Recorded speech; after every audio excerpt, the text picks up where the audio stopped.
So should be going? Okay. Go for it. Hi, my name is Jaqueline, and I have been floating for about 13 months. I started about 13 months ago, and I started at 60 minutes. I knew right away when I came in here that what I was really looking for was quiet. Feels like life can be so hectic that I really was looking forward to the silence and the quiet. Started at 60 minutes, immediately knew that I probably needed to go longer. So I moved to 90 minutes and then to 2 hours and now to 2.5 hours every week. So you can tell I'm fairly devoted. I really love Float North County. I've been to lots of float places and this is the best by far. What I get from floating is so remarkable for me. I came in with a neck condition that had started in my late 20s with an auto accident. I came in to see if I could loosen my neck, and the first few months I had to use a neck pillow and I had to support my neck, and I thought that was because it was too weak, but it turns out it was because it was too tight. And over time, I found out that my neck was relaxing. I no longer see any doctors. I was seeing people almost every week just to function. Quite an athletic person and have lots of athletics, running, biking, and swimming. They all irritated my neck, and now none of them do. And how long were you seeing people for? I've been seeing people for 35 years, almost every week, for my neck. An osteopath or chiropractors, but somebody every week. And then a year of floating? And No, put no all those doctors. people out of a job? I see nobody now. I come float. It's a lot cheaper and a lot more fun. And my neck is better than it's ever been, and my athletics are better than they've been. So in that regard, it's been fabulous. My background is I'm a psychotherapist and a 35, 40-year meditator. I've been meditating all my adult life. I've gone to many long retreats, 1 month, 2 month, 3 month retreats in silence. So I have a strong meditative background, and altered states have been a part of that experience throughout my meditation history. But truthfully, I didn't come in here to achieve more altered states. I came in here to find inner quiet, inner peace, and equanimity. And sure enough, that's what I'm finding. Now, what is this is the first time I've heard the term equanimity. What is equanimity? Equanimity means a balance with what life throws at you, a balance with life, so that you're just in relationship with life in a balanced way. And this is a goal of meditation. Yeah, it's one of the tenets of at least the Buddhist meditative practice that I've done. But my current practice is what I call just being, just sitting, just lying. And so when I go into the tank, what I try and do is nothing. And I find the more nothing I achieve, the more inner quiet I achieve. So you're not going in there with any specific goal in mind to loosen your neck or to relax your back or anything. You're just going in for the sake of going in. I'm going in for the sake of going in, and I call it just being. And do you find that each time you go in, it's like a different experience? Oh, yeah. Yeah. Just like each moment of life. Right. It's a different experience. Yeah, it's always different, but the consistent experience is pleasure, joy, peace, equanimity, quiet, body comfort, relaxation, better sleep, everything. And what was the first instance of equanimity, or maybe the first indicator of equanimity that you got through floating? It pretty much came right away. Yeah. I think pretty much as soon as I settled into the tank and didn't have an agenda of anything I wanted to do. Oh, she's not coming. I found that what I was arriving at was this place where there was only the breath and maybe the heartbeat. And then the breath and the heartbeat gave way to just stillness.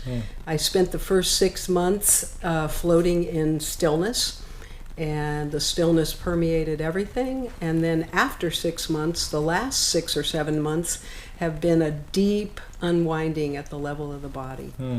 I've done a lot of work on myself and with the conditions of what went on in my childhood, psychologically and emotionally and therapeutically. But what I realized now was all of the stuff that we go through in our life is in the body.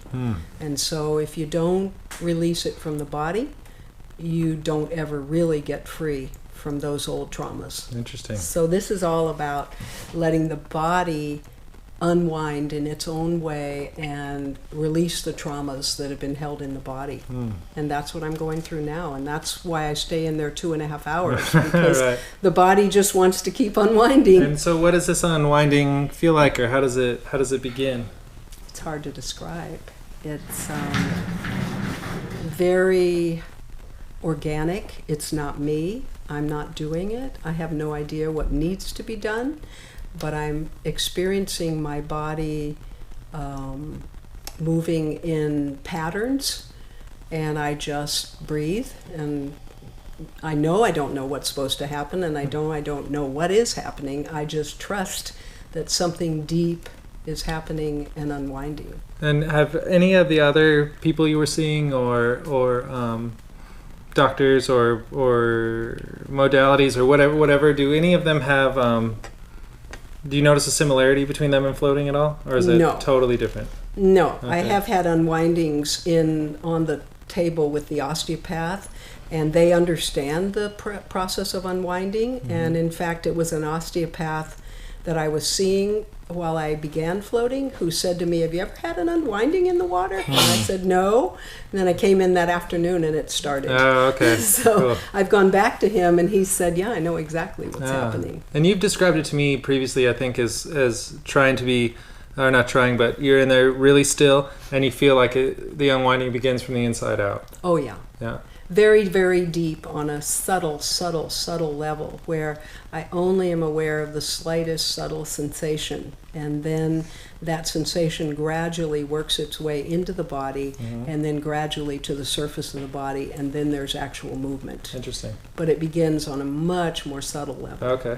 And then how does floating and these unwindings and things, how have they improved your life outside of the tank, which I think is what most people are looking for? Like the tank, you can get an hour of pretty interesting, awesome experience, but it's really about what happens afterwards, right? Yeah. So totally. so for me, one of the first things I noticed when I started floating was that I was able to take criticism. And I was going through music school, and I could take criticism all of a sudden, and I didn't have this wall that shot up.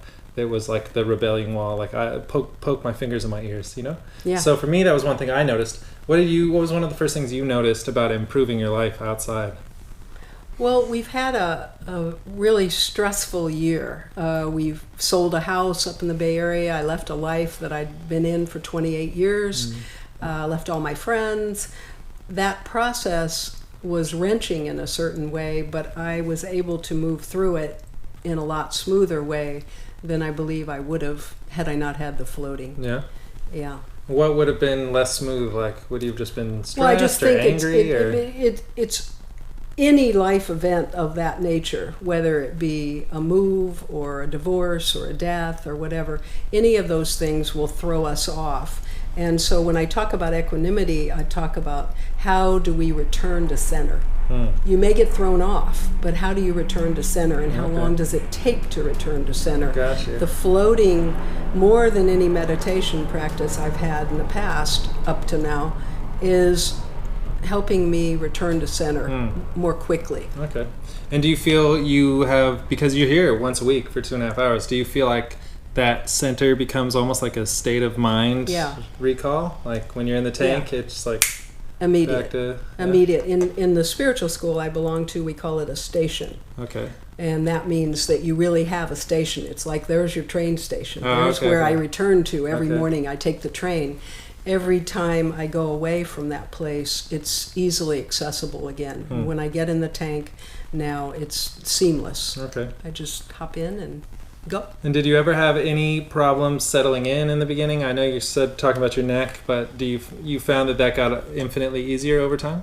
Oh yeah. And was the there first like couple of floats, I think Okay. your brain is figuring out why is it quiet. Your mind is figuring out how to be still.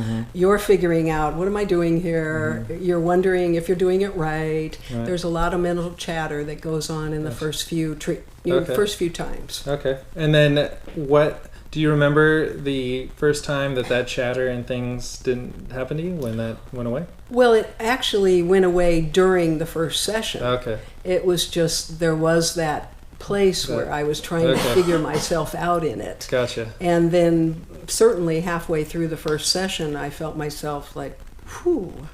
And This what would is you nice. recommend to people who are coming to floating for the first time and, you know, maybe they have an agenda, maybe they don't, and maybe they experience some difficulty in the beginning? Because I know there's a lot of people who come through and they kind of think that we're going to be a place for them to take a power nap, you know? Yeah. Yeah. So Yeah. what is it about? I would not look at it as a power nap. Okay. I would look at it as a chance to unplug from everything that is input in life. I mean, think about it. We rarely ever have an experience where there's no phone, there's no response, there's nothing to do, there's no one to talk to. And so I think that if it's difficult to do that, that's normal. I think it's very difficult to let go until you give yourself permission to really let everything go, and until you learn how to let go. So it's not something that we're conditioned to be busy, busy, running through our life. Exactly. This is the opposite of that, and for me, it makes everything else in life better because here's the opportunity to deeply connect with myself. Interesting. It's almost like a little mini vacation. It is. Okay. It is. It's like a respite from life, and I never feel closer to myself than when I'm really present in the body. You know, and I'm not distracted. I'm just